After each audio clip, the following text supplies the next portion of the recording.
E para fechar esse conjunto de 7 breves vídeos sobre o livro de Urântia, vamos falar do maior mistério da humanidade contemporânea.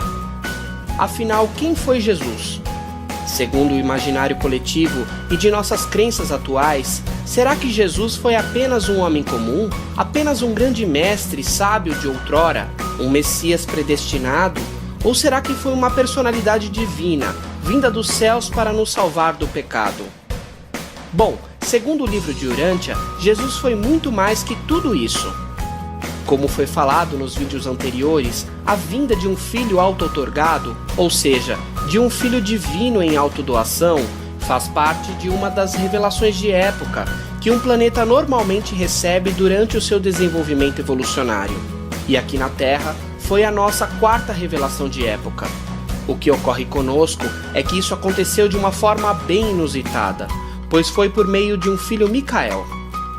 Os Micaéis são filhos criadores, que geram os universos locais do tempo e do espaço, e que os governam.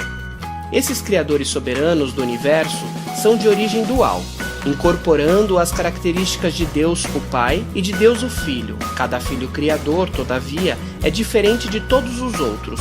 Cada um deles é único em sua natureza, bem como em personalidade. A relação dos filhos criadores com o seu pai do paraíso é tocante e superlativa. Quando saem do paraíso para fundar os seus universos, são conhecidos como Micaéis criadores. Quando estabelecidos em autoridade suprema, eles são chamados de Micaéis mestres. Antes de completar a sua carreira de autortogas, um filho criador governa sobre certas limitações autoimpostas à própria soberania. Mas após terminar o seu serviço de autortogas, ele governa pela virtude da sua experiência factual, ou seja, pela virtude de ter vivido a experiência na forma e semelhança de suas criaturas. Que misericordioso é o fato de ele possuir essa limitação autoimposta. Ele se autodoou na forma e semelhança das suas múltiplas criaturas, antes de enfim se tornar soberano.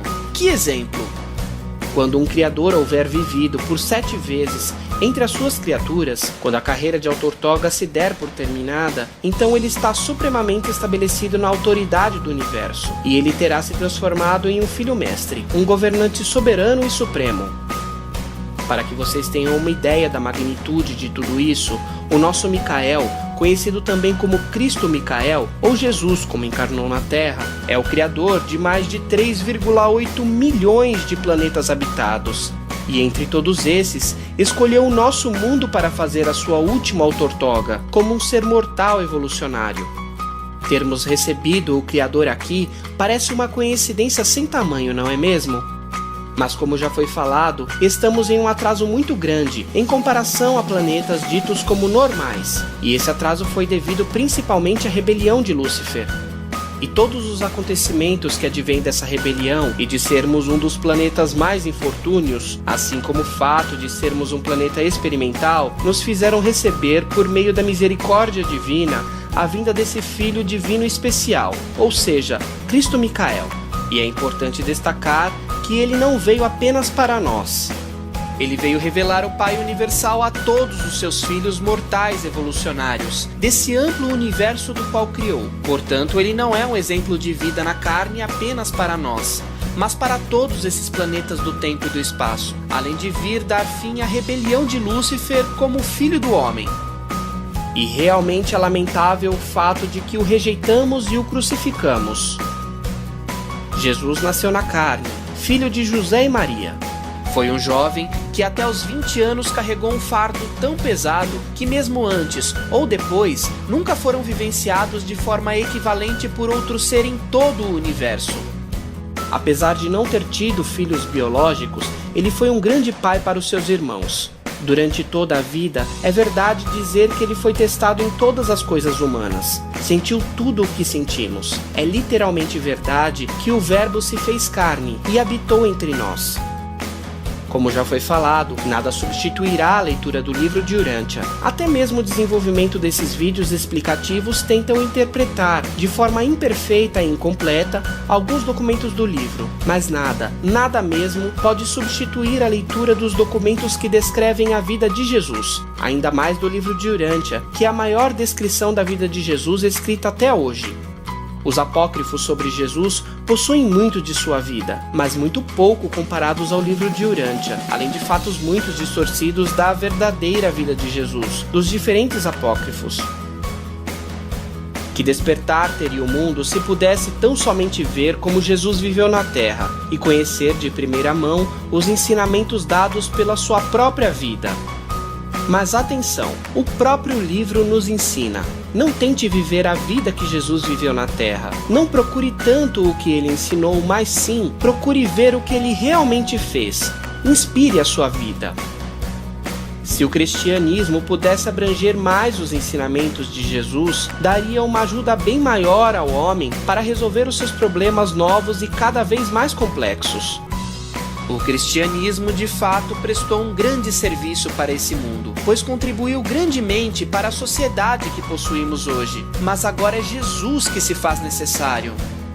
O mundo necessita ver Jesus vivendo novamente na Terra. É inútil falar do renascimento da cristandade. Devemos seguir em frente, de onde estamos. E quando Jesus tornar-se elevado assim, atrairá todos os homens para si. Se a igreja cristã ousasse tão só esposar o programa do Mestre, milhares de jovens, aparentemente indiferentes, iriam se apressar a alistar-se em um tal empreendimento espiritual. Eles não hesitariam em ir até o final dessa grande aventura. A religião é apenas um humanismo elevado, até que seja tornado divino pela descoberta da realidade da presença de Deus na experiência pessoal. O homem pensante tem sempre temido estar preso a uma religião. As mulheres e os homens modernos de inteligência fogem da religião de Jesus, pois têm medo do que ela fará com eles. E todos esses medos são fundamentados. A religião de Jesus de fato domina e transforma os seus crentes, fazendo com que os homens autoexijam a dedicar as suas vidas a buscar um conhecimento do que é a vontade do Pai do céu, autoexigindo que as energias da vida sejam consagradas ao serviço altruísta da irmandade dos homens. Os homens egoístas apenas não pagarão esse preço, nem mesmo pelo maior tesouro espiritual jamais oferecido ao homem mortal. Só que quando tiver tornado desiludido bastante por desapontamentos tristes que acompanham buscas tolas e decepcionantes do egoísmo, e depois da descoberta da esterilidade da religião formalizada, é que o homem se disponibilizará a voltar-se de todo o coração para a religião de Jesus de Nazaré. Ter a certeza de ver Jesus é a certeza de ver o próprio Pai. E quando tudo tiver dito e feito, a ideia de um pai será o conceito humano mais elevado de Deus. Obrigado por assistir os vídeos e tenham uma ótima leitura do livro.